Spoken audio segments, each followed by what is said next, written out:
great to be 2-0, obviously.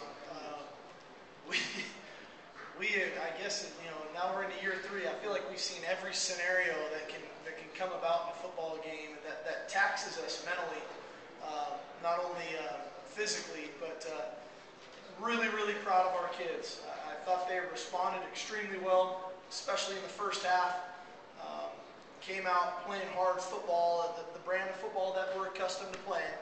And so many guys made some key plays today. Devin Aguilar, great game, obviously offensively. I thought Keith Price, fantastic game. Austin Safarian-Jenkins on the offensive side of the ball. I thought our offensive line played well. Defensively, Everett, 2 blocked field goals, and then the sack. True with the pick, the scoop and score on the blocked extra point was a huge play in the game. So all in all, great win, good win. Love being 2-0. But the reality of it is, man, there's still so much room for improvement. There's so many areas for us to get better and to understand what it takes to close out football games in the fourth quarter when you're up by 2 scores and how to do that offensively and defensively and on special teams. And we obviously didn't handle that very well today. So it's an area for us to improve upon. But all in all, proud of our guys. They responded. I thought they brought everything we asked them to bring, and that's a good team. There's a reason they won 10 games last year, and they'll probably win right around 10 again this year. And that quarterback's a heck of a player. And I look at the stats, and as a coach, you look at it kind of the way that I'm hoping I am is that. We held him under 60 yards of his average last year. I know that much. So, the kid is talented, and he's active. He can move his feet. He's tough to get your hands on. So, all in all, I thought our kids played extremely hard, extremely well, and proud of them. Steve, when you guys went up 21-0, did you notice any relaxation? No, well, I didn't at all.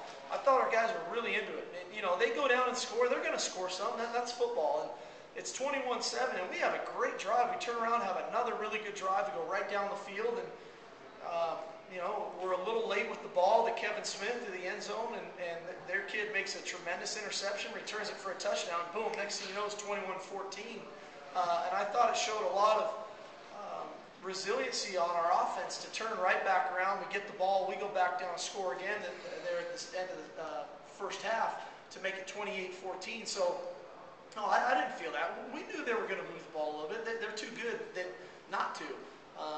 But I didn't think our guys relaxed by any means. Steve, was your aggressive play calling that first kind of 15 scripted plays in part to make sure that your guys came out better than they did last week? Well, no, I think it was everything I said. I evaluated myself and our team and our coaches every game. And I was too cautious last week.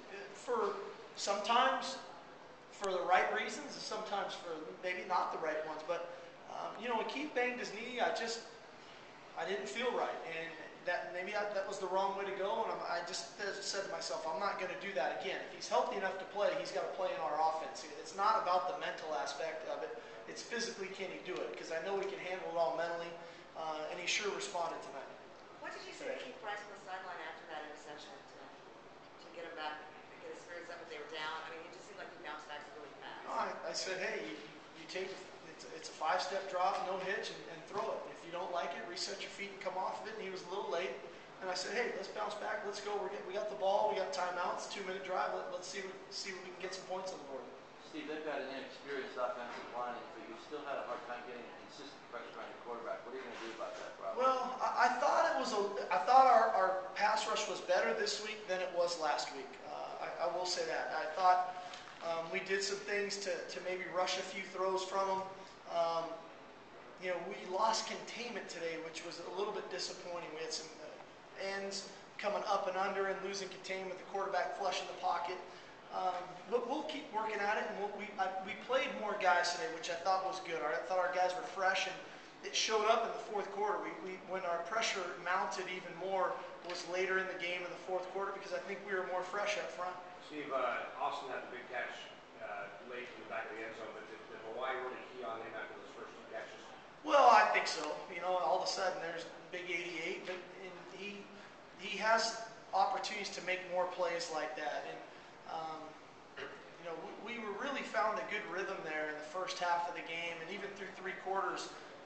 I don't think we had a 3 and out there until the 4th quarter, and so we found really good rhythm. And it wasn't just about Austin getting him involved; it was trying to get people involved. And obviously, Devin responded with some plays for himself, and Jermaine in the red zone. So it was a good mix again. But I thought Austin, you know, really showed up early in the game, and then that was a heck of a touchdown catch. As a head coach, how tough is it? It's 2 weeks in a row. You guys seem like you're in control of the game, but it comes down to the end. And how tough is that? Just kind of watching the game. I'm getting old fast. This is how tough it gets. You know, it's tough, but I kind of like it. You know, I kind of love it. You know, it's what it's about. And it's the battle of the game, and it's not about playing a quarter or a half or 3 quarters. It's 4 quarters of football, and it's your ability to finish.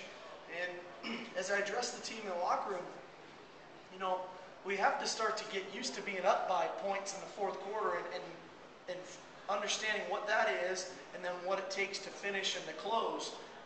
And so obviously we're not there yet, and so we have to continue to work on it. Steve, what was your game plan defensively going into the game? What were you trying to take away from them? Mixed coverages, definitely. And you know, you can't sit in one thing against this guy, and you can't. He's just too good, and you have to be really. You have to disguise your stuff as good as you can, and hang in there, because he's really talented.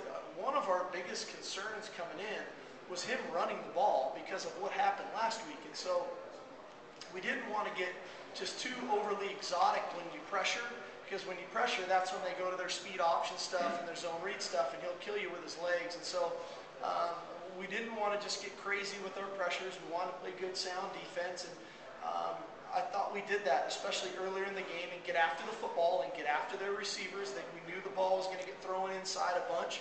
And when they did, our goal was to try to punish their receivers as best we could, to hopefully get a few alligator arms and maybe punch a few balls out, which we were able to do. Keith Price was pretty good throwing the ball down the field today. How good can he be at that?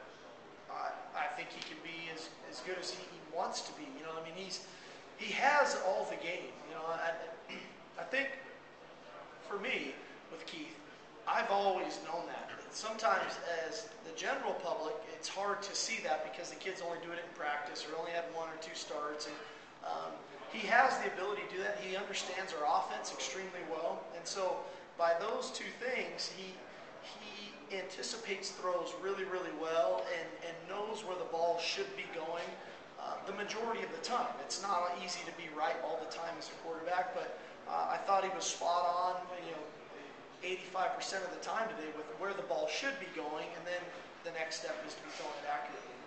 Coach, can you tell us his decision making as he plays on the games? Oh, it'll only get better. You know, one of the plays for me that eats away at me as a head coach is the 3rd down play with, I don't know, 5 minutes left, 4.5 minutes left, something like that, and he gets flushed out of the pocket and he throws the ball away. We got to coach better. You know, that's a veteran quarterback, and he'll learn from this. Falls down, keeps the clock running. So there's a lot of little things in the game that his decision making will only get better. But I thought all in all, reading coverages, going to the right man, audibleizing plays at line of scrimmage, I thought his decision making was great. Both Eastern and I have been very good on 3rd down conversions against guys. Yeah. What do you need to do better to stop that? Well, part of it's pressuring the quarterback, you know, and we got to play tighter coverage. It's just got to happen, you know. And we've seen now, I think, you know, over 110 passes in 2 weeks, you know, and so, you know, I'm going to figure out if it's fatigue or what we're calling on 3rd down. We're going to have to look at all that stuff. And on the flip side, we haven't been very good. We haven't been good enough on 3rd down. So it's another area where we have to improve as a football team. Do you feel like that, like a guy like Greg Ducre had some key bats and things No, like that? obviously the huge in the end zone. Huge one is the 2-point conversion there in the end zone. He's getting better, and Greg's only going to get better. He's still a young player, and as his confidence grows, we'll see more of him making those types of plays, and he'll start getting in more interceptions and just being more active. Kyle just didn't hit that punt, right? No, he didn't hit it right. That was the design, though, to run him out? It was a rugby kick, rugby-style kick. We knew the pressure would be coming from our left, and we've been practicing with Kyle for 2 years now, really, but weeks now, and he's never hit one like that. So hopefully it's just an anomaly. We'll see.